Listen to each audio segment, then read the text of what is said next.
Hello, I'm George from Ireland, so welcome back to my channel, everybody.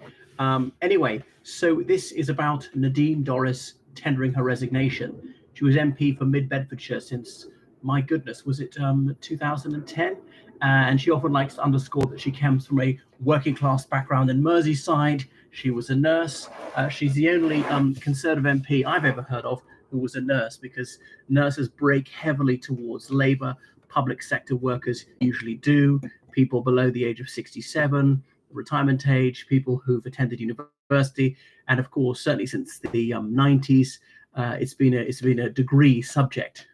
Okay, so Nadine Dorries was actually one of the better known Conservative cabinet ministers, and she was on the right of the party. She was a Brexiteer. All right, that's not necessarily a left-right issue.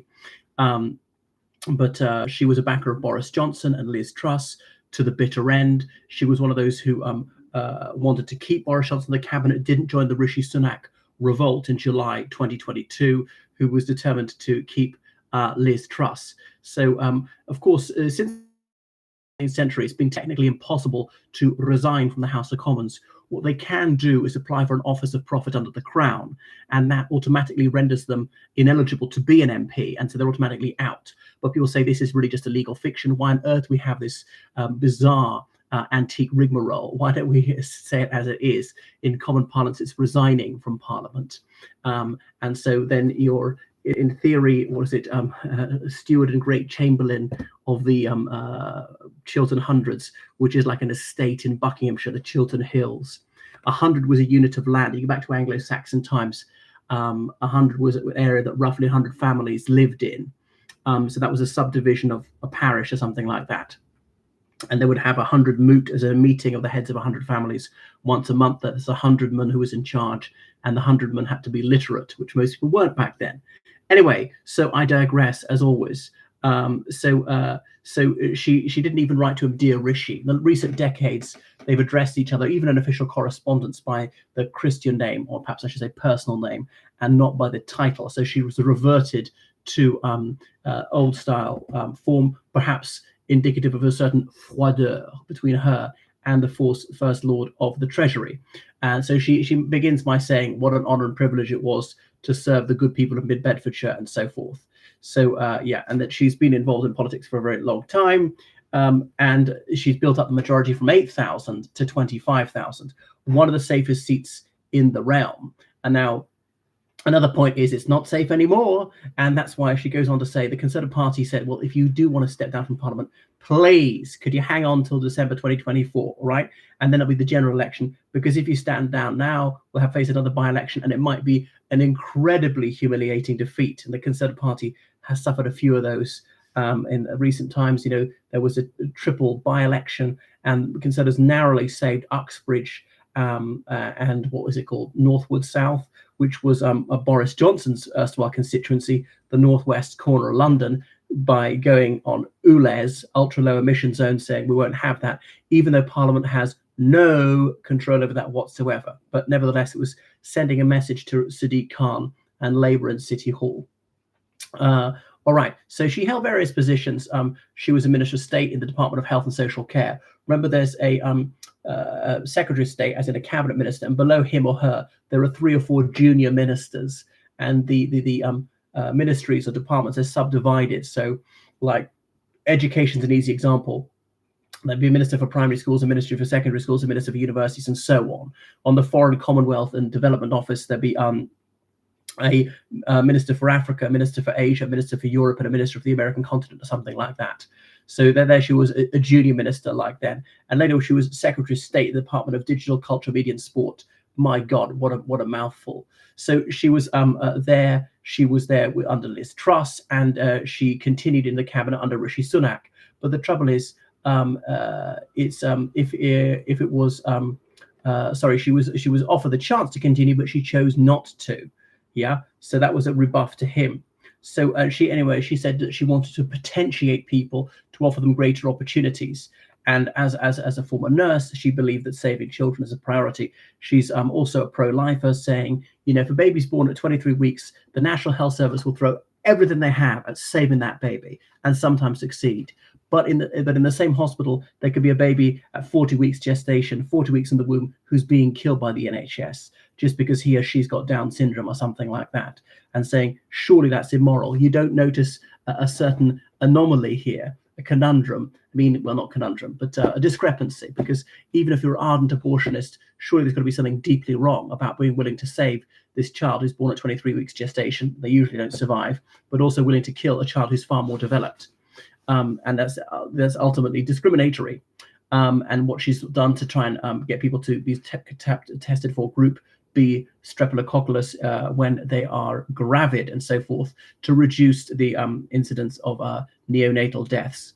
So yeah, she applauded her civil servants, things like that. But she later takes a swipe at the civil service, which is often a whipping boy for conservative politicians.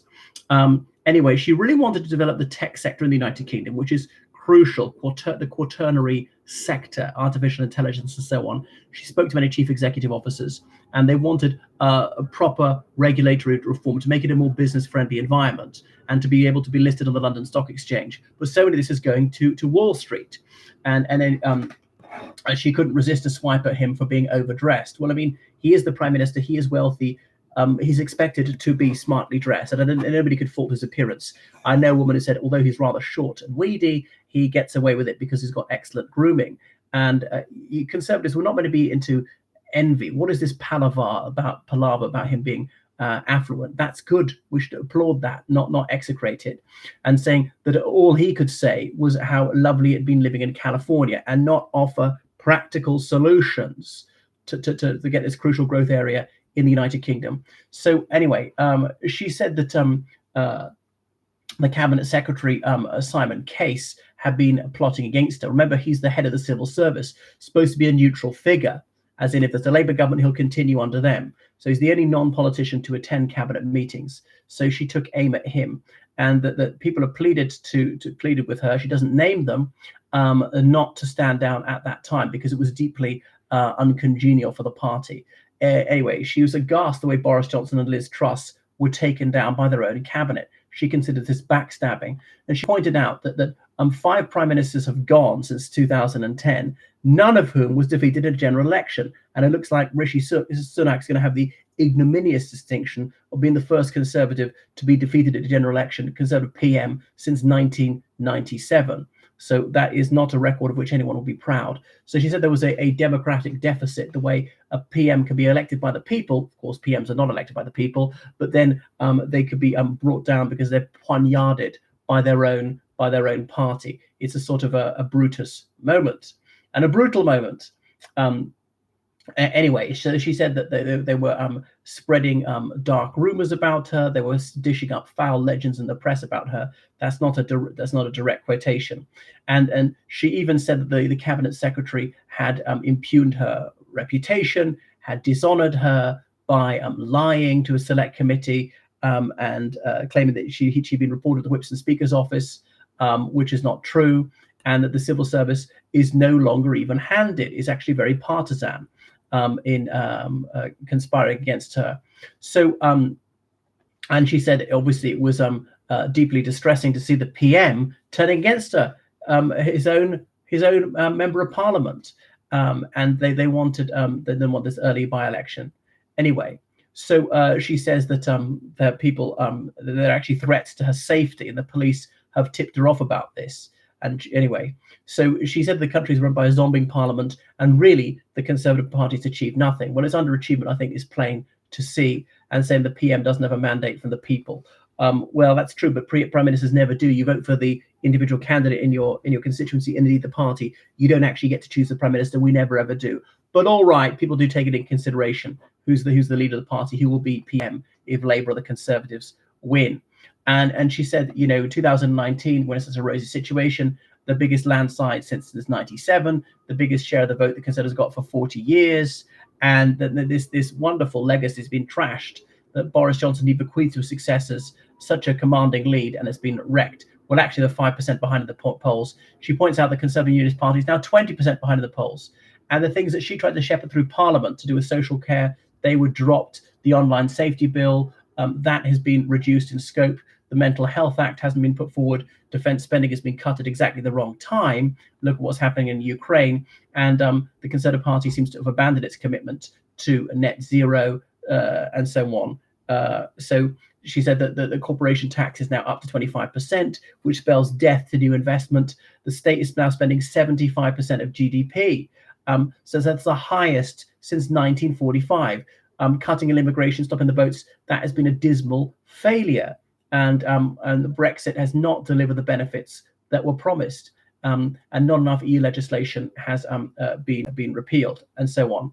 I don't see what's wrong with the Windsor Framework, which he also talks again, and says there's still terrible inflation. And all right, he's been lucky with oil and gas and wheat going down, but it's still bad anyway. So, and she says that isn't it shocking the way, even though Keir Starmer does not set the world alight, Labour is riding high in the polls. So about 200 MPs are going to be defeated, Conservative MPs. I don't think it'd be quite that bad, actually. But on current polling, that would be the case. Anyway, she says that the whole thing has been undemocratic. All right. So that is what she's got to say. So it really is an acerbic attack on him, and actually quite fun to read. So anyway, make sure you subscribe to my channel, donate on Patreon, donate on PayPal, georgecallahan79@gmail.com. Toodaloo. Bye.